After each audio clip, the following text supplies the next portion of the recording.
Hi hello family, ಎಲ್ಲರಿಗೂ ಅಮ್ಮಾಸ್ ಕೈರುಚಿ ಚಾನಲ್ಗೆ ಸ್ವಾಗತ. ಇವತ್ತಿನ ವಿಡಿಯೋನಲ್ಲಿ ತುಂಬ ಆರೋಗ್ಯಕರವಾಗಿರುವಂಥ ಸೋರೆಕಾಯಿ ಹಲ್ವಾ ರೆಸಿಪಿನ ತುಂಬ ಡಿಫ್ರೆಂಟಾಗಿ ತುಂಬ ರುಚಿಯಾಗಿ ಈ ವಿಡಿಯೋನಲ್ಲಿ ಮಾಡಿ ತೋರಿಸ್ತಾ ಇದ್ದೀವಿ. ಯಾವಾಗಲೂ ಕ್ಯಾರೆಟ್ ಹಲ್ವಾನೇ ತಿಂದು ಬೇಜಾರಾಗಿದ್ದರೆ ಒಂದ್ಸಲ ಈ ರೀತಿ ತುಂಬ ರುಚಿಯಾಗಿರುವಂಥ ಸೋರೆಕಾಯಿ ಹಲ್ವಾ ರೆಸಿಪಿನ ಟ್ರೈ ಮಾಡಿ ನೋಡಿ.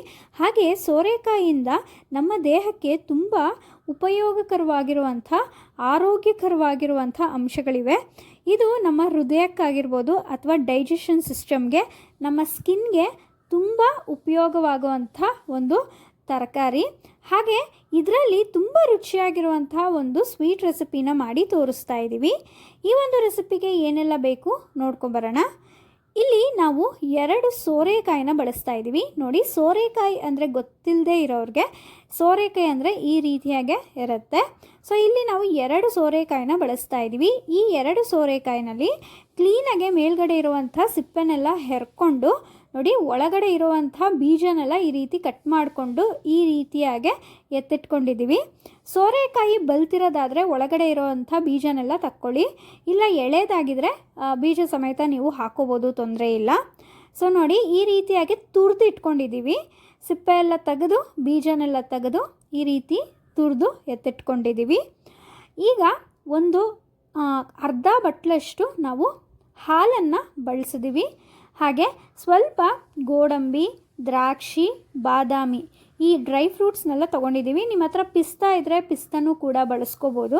ಹಾಗೆ ಇಲ್ಲಿ ಸ್ವಲ್ಪ ಏಲಕ್ಕಿನೂ ಕೂಡ ತೊಗೊಂಡಿದ್ದೀವಿ. ಇಲ್ಲಿ ಒಂದು ಅರ್ಧ ಬಟ್ಲಷ್ಟು ಸಕ್ಕರೆನ ಬಳಸಿದ್ದೀವಿ. ಹಾಗೆ ಒಂದು 3ರಿಂದ 4 ಟೇಬಲ್ ಸ್ಪೂನಷ್ಟು ಕಸ್ಟರ್ಡ್ ಪೌಡರು, ಹಾಗೆ ಸ್ವಲ್ಪ ತುಪ್ಪನ ಬಳಸಿದ್ದೀವಿ. ಈಗ ಮೊದಲು ನಾವು ಹಾಲನ್ನು ಕಾಯಿಸ್ಕೊತಾ ಇದ್ದೀವಿ. ಇಲ್ಲಿ ನಾವು ಹಾಲಿಗೆ ಯಾವುದೇ ರೀತಿಯ ಹೆಚ್ಚಿಗೆ ನೀರನ್ನು ಮಿಕ್ಸ್ ಮಾಡಿಲ್ಲ. ಸ್ವಲ್ಪ ನೀರನ್ನು ಮಾತ್ರ ಹಾಕ್ಕೊಂಡು ಹಾಲನ್ನು ಸಕ್ಕರೆ ಹಾಕ್ಕೊಳ್ದೆ ಹಾಗೆ ಕಾಯಿಸ್ಕೊತಾ ಇದ್ದೀವಿ. ನೋಡಿ, ಹಾಲು ಚೆನ್ನಾಗೆ ಕಾಯಿಸ್ಕೊಂಡ ಮೇಲೆ ಇದನ್ನು ಸೈಡ್ಗೆ ಇಟ್ಕೊಳ್ಳೋಣ. ಈಗ ಒಂದು ಬಾಣಲಿಗೆ 2 ಟೇಬಲ್ ಸ್ಪೂನಷ್ಟು ತುಪ್ಪನ ಹಾಕೋತಾ ಇದ್ದೀವಿ. ತುಪ್ಪ ಸ್ವಲ್ಪ ಬಿಸಿ ಆದಮೇಲೆ ಮೊದಲಿಗೆ ನಾವು ಎಲ್ಲ ಡ್ರೈ ಫ್ರೂಟ್ಸ್ನೂ ಕೂಡ ತುಪ್ಪದಲ್ಲಿ ಫ್ರೈ ಮಾಡ್ಕೋತಾ ಇದ್ದೀವಿ. ಇಲ್ಲಿ ನಿಮಗೆ ದ್ರಾಕ್ಷಿ, ಗೋಡಂಬಿ, ಬಾದಾಮಿನೇ ಹಾಕಬೇಕು ಅನ್ನೋದೇನಿಲ್ಲ. ನಿಮ್ಮ ಹತ್ರ ಯಾವುದೇ ಡ್ರೈ ಫ್ರೂಟ್ಸ್ ಇದ್ರೂ ನೀವು ಬಳಸ್ಕೋಬೋದು.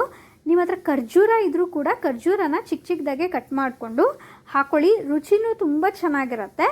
ಸೊ ನೋಡಿ, ಈ ರೀತಿ ತುಪ್ಪದಲ್ಲಿ ಡ್ರೈ ಫ್ರೂಟ್ಸ್ನ ಫ್ರೈ ಮಾಡ್ಕೊಬೇಕು. ಇದು ಸ್ವಲ್ಪ ಕಲರ್ ಚೇಂಜ್ ಆಗೋವರೆಗೂ ಕೂಡ ಚೆನ್ನಾಗೆ ಫ್ರೈ ಮಾಡ್ಕೊಳ್ಳಿ. ನೋಡಿ, ಇದೀಗ ಚೆನ್ನಾಗೆ ಫ್ರೈ ಆಗಿದೆ ತುಪ್ಪದಲ್ಲಿ, ನೋಡ್ತಾ ಇರ್ಬೋದು. ಸ್ವಲ್ಪ ಕಲರು ಕೂಡ ಚೇಂಜ್ ಆಗಿದೆ. ಈಗ ಇದನ್ನು ಒಂದು ಪ್ಲೇಟ್ಗೆ ಎತ್ತಿಟ್ಕೊಂಡಿದ್ದೀವಿ. ಈಗ ಅದೇ ಒಂದು ಬಾಣಲಿಗೆ ಇನ್ನೂ 2 ಟೇಬಲ್ ಸ್ಪೂನಷ್ಟು ತುಪ್ಪನ ಹಾಕೋತಾ ಇದ್ದೀವಿ. ತುಪ್ಪ ಹಾಕೊಂಡ್ಮೇಲೆ ನಾವು ತುರಿದಿಟ್ಕೊಂಡಿರುವಂಥ ಸೋರೆಕಾಯಿನ ಹಾಕೋತಾ ಇದ್ದೀವಿ. ಸೋರೆಕಾಯಿನ ತುಪ್ಪದಲ್ಲಿ ಚೆನ್ನಾಗೆ ಫ್ರೈ ಮಾಡ್ಕೋಬೇಕು. ಒಂದು 5ರಿಂದ 10 ನಿಮಿಷಗಳ ಕಾಲ ಸ್ಟವ್ನ ಲೋ ಫ್ಲೇಮ್ನಲ್ಲಿ ಇಟ್ಕೊಂಡು ಅಥವಾ ಮೀಡಿಯಮ್ ಫ್ಲೇಮ್ನಲ್ಲಿ ಇಟ್ಕೊಂಡು ಸೋರೆಕಾಯಿನ ಸ್ವಲ್ಪ ಚೆನ್ನಾಗೆ ಫ್ರೈ ಮಾಡ್ಕೊಬೇಕಾಗತ್ತೆ ತುಪ್ಪದಲ್ಲಿ. ಸೊ ನೋಡಿ, ಈ ರೀತಿ ಸ್ವಲ್ಪ ಚೆನ್ನಾಗೇ ಇದರ ಫ್ರೈ ಆದಮೇಲೆ ಈಗ ನಾವು ಕಾಯಿಸಿಟ್ಕೊಂಡಿರೋವಂಥ ಹಾಲನ್ನು ಹಾಕೋತಾ ಇದ್ದೀವಿ. ನಾವಿಲ್ಲಿ ಹಾಲನ್ನು ಒಂದು ಅರ್ಧ ಬಟ್ಲಷ್ಟು ಹಾಲನ್ನು ನಾವಿಲ್ಲಿ ಬಳಸಿದ್ದೀವಿ. ನಿಮ್ಮ ಕ್ವಾಂಟಿಟಿ ಮೇಲೆ ನೀವು ಮಾಡ್ಕೋಬೋದು. ನೀವು ಹೆಚ್ಚಿಗೆ ಹಲ್ವಾ ಜಾಸ್ತಿ ಮಾಡ್ತಾಯಿದ್ರೆ ಹಾಲನ್ನು ಸ್ವಲ್ಪ ಜಾಸ್ತಿ ಬಳಸ್ಕೊಳ್ಳಿ, ಇಲ್ಲ ಹಲ್ವಾ ಸ್ವಲ್ಪ ಕಡಿಮೆ ಮಾಡ್ತಾಯಿದ್ರೆ ಹಾಲನ್ನು ಕಡಿಮೆ ಬಳಸ್ಕೋಬೋದು. ಸೊ ನೋಡಿ, ಈಗ ಹಾಲನ್ನು ಹಾಕ್ಕೊಂಡು ಇದನ್ನು ಕೂಡ ಚೆನ್ನಾಗೆ ಫ್ರೈ ಮಾಡ್ಕೊಬೇಕು. ಫ್ರೈ ಮಾಡ್ಕೊಂಡ್ಮೇಲೆ ಒಂದು ಪ್ಲೇಟ್ನ ಮುಚ್ಚಿಬಿಟ್ಟು 2 ನಿಮಿಷಗಳ ಕಾಲ ಹಾಗೆ ಬಿಡೋಣ. ಸೊ ನಾವು ಹಾಕಿರುವಂಥ ಹಾಲೆಲ್ಲ ಸ್ವಲ್ಪ ಗಟ್ಟಿಗೆ ಆಗ್ತಾ ಬರಬೇಕು. ಚೆನ್ನಾಗೆ ಆ ಸೋರೆಕಾಯಿ ಹಾಲಲ್ಲಿ ಚೆನ್ನಾಗೆ ಬೆಂದಷ್ಟು ರುಚಿ ತುಂಬ ಚೆನ್ನಾಗಿರುತ್ತೆ.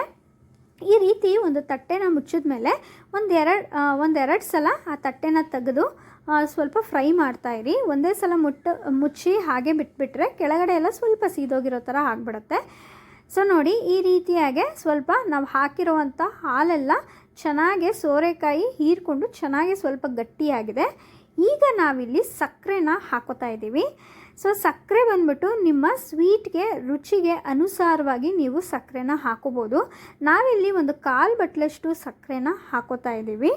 ಸೊ ನೋಡಿ, ಸಕ್ಕರೆ ಹಾಕಿದ್ಮೇಲೆ ಇದನ್ನು ಒಂದು ಪ್ಲೇಟ್ ಮುಚ್ಚಿ ಬೇಯಿಸ್ಕೋಬೇಕಾಗುತ್ತೆ. ಸಕ್ಕರೆ ಎಲ್ಲ ಸ್ವಲ್ಪ ಕರಗಬೇಕಲ್ವ, ಆದ್ದರಿಂದ ಒಂದು ಪ್ಲೇಟ್ ಮುಚ್ಚಿ ಬೇಯಿಸ್ಕೊಂಡು ಅದಾದಮೇಲೆ ಚೆನ್ನಾಗೆ ಸಕ್ಕರೆ ಎಲ್ಲ ಚೆನ್ನಾಗಿ ಕರಗಿದ್ಮೇಲೆ ಇದಕ್ಕೆ ಸ್ವಲ್ಪ ಏಲಕ್ಕಿ ಪುಡಿ ಹಾಗೆ ಒಂದು 3-4 ಟೇಬಲ್ ಸ್ಪೂನಷ್ಟು ಕಸ್ಟರ್ಡ್ ಪೌಡರ್ನ ಹಾಕ್ಕೊಂಡು ಚೆನ್ನಾಗಿ ಮಿಕ್ಸ್ ಮಾಡ್ಕೊತಾ ಇದ್ದೀವಿ. ಈ ಒಂದು ರೆಸಿಪಿಗೆ ಮೇಯ್ನ್ ಇಂಗ್ರೀಡಿಯೆಂಟ್ಸ್ ಬಂದು ಕಸ್ಟರ್ಡ್ ಪೌಡರು. ಈ ಒಂದು ಕಸ್ಟರ್ಡ್ ಪೌಡರ್ ಹಾಕೋದ್ರಿಂದ ತುಂಬ ಡಿಫ್ರೆಂಟಾಗಿರುವಂಥ ರುಚಿ ಕೊಡುತ್ತೆ, ತುಂಬ ಅದ್ಭುತವಾಗಿರುತ್ತೆ ರುಚಿ. ಸೊ ಆದ್ದರಿಂದ ಹಾಕ್ಕೊಂಡಿದ್ದೀವಿ. ಕೊನೆಯದಾಗಿ ಇದಕ್ಕೆ ಫ್ರೈ ಮಾಡ್ಕೊಂಡಿರುವಂಥ ಡ್ರೈ ಫ್ರೂಟ್ಸ್ನ ಹಾಕ್ಕೊಂಡು ಒಂದು 2-3 ಟೇಬಲ್ ಸ್ಪೂನಷ್ಟು ತುಪ್ಪನ ಹಾಕಿ ಕ್ಲೀನಾಗೆ ಮಿಕ್ಸ್ ಮಾಡಿಕೊಂಡ್ರೆ, ಸ್ಟವ್ ಲೋ ಫ್ಲೇಮ್ನಲ್ಲಿ ಇಟ್ಕೊಂಡು ಸ್ವಲ್ಪ ಹೊತ್ತು ಚೆನ್ನಾಗೆ ಮಿಕ್ಸ್ ಮಾಡಿಕೊಂಡ್ರೆ ಆಯಿತು. ತುಂಬ ರುಚಿಯಾಗಿರುವಂಥ, ತುಂಬ ಆರೋಗ್ಯಕರವಾಗಿರುವಂಥ ಸೋರೆಕಾಯಿ ಹಲ್ವಾ ರೆಸಿಪಿ ರೆಡಿ ಆಯಿತು. ಬರೀ ತಿನ್ನೋದಕ್ಕೆ ರುಚಿ ಕೊಡೋದು ಮಾತ್ರ ಅಲ್ಲದೆ ನಮ್ಮ ಆರೋಗ್ಯಕ್ಕೂ ಕೂಡ ತುಂಬ ಒಳ್ಳೆ ಉಪಯೋಗಕರವಾಗುವಂಥ ಒಂದು ರೆಸಿಪಿ ಇದು. ಈ ರೀತಿಯಾಗಿ ತುಂಬ ಆರೋಗ್ಯಕರವಾಗಿ ತುಂಬ ರುಚಿಯಾಗಿ ರೆಸಿಪೀಸ್ನ ನಿಮ್ಮ ಮನೆಯಲ್ಲೂ ಟ್ರೈ ಮಾಡಿ ನೋಡಿ. ಮಕ್ಕಳಿಂದ ಹಿಡಿದು ದೊಡ್ಡವ್ರವರೆಗೂ ತುಂಬ ಇಷ್ಟಪಟ್ಟು ತಿಂತಾರೆ. ಸ್ವೀಟನ್ನ ಇಷ್ಟಪಡೋರು ಖಂಡಿತವಾಗ್ಲೂ ಈ ಒಂದು ರೆಸಿಪಿನ ತುಂಬ ಇಷ್ಟಪಟ್ಟು ತಿಂತೀರಾ ಅಂತ ಹೇಳ್ತೀನಿ, ಅಷ್ಟು ರುಚಿಯಾಗಿರುತ್ತೆ. ಈ ಒಂದು ರೆಸಿಪಿ ನಿಮಗೆಲ್ಲ ಇಷ್ಟ ಆಗಿದೆ ಅಂತ ಭಾವಿಸ್ತೀನಿ. ಇಷ್ಟ ಆಗಿದರೆ ಅಮ್ಮಾಸ್ ಕೈ ರುಚಿ ಚಾನಲ್ನ ಸಬ್ಸ್ಕ್ರೈಬ್ ಮಾಡ್ಕೊಳ್ಳಿ. ಹಾಗೆ ಲೈಕ್, ಶೇರ್, ಕಮೆಂಟ್ ಮಾಡಿ ನಿಮ್ಮ ಫ್ರೆಂಡ್ಸ್ ಆ್ಯಂಡ್ ಫ್ಯಾಮಿಲಿಗೂ ಶೇರ್ ಮಾಡಿ. ನೀವು ಕೂಡ ಈ ರೆಸಿಪಿನ ಟ್ರೈ ಮಾಡಿ ರೆಸಿಪಿ ಹೇಗೆ ಬಂತು ಅಂತ ನಮಗೆ ಕಮೆಂಟ್ ಮೂಲಕ ತಿಳಿಸಿ. ಈ ಒಂದು ವಿಡಿಯೋ ನೋಡಿದ್ದಕ್ಕಾಗಿ ಎಲ್ಲರಿಗೂ ಧನ್ಯವಾದಗಳು.